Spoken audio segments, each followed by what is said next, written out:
உங்களை கொல்லப் போகும் ஆயுதத்திற்கு நீங்களே வாக்களித்தால் எப்படி இருக்கும்? கற்பனையாக தோன்றுகிறதா? ஆனால் இதுதான் காடுகளில் நிஜமாகவே நடந்தது. காடுகள் வேகமாக அழிந்து கொண்டே இருந்தன. ஆனால் ஆச்சரியம் என்னவென்றால், மரங்கள் மீண்டும் மீண்டும் அந்த கோடாரிக்கே வாக்களித்தன. ஏன் தெரியுமா? அந்த கோடாரி மிகவும் தந்திரமானது.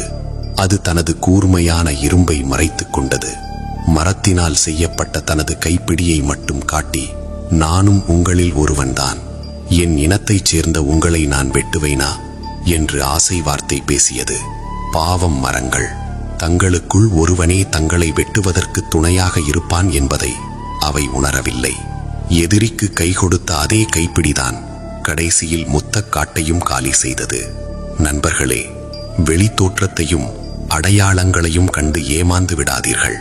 இனிமையாக பேசுபவர்களின் பின்னணியில் ஒளிந்திருக்கும் ஆபத்தை பாருங்கள்.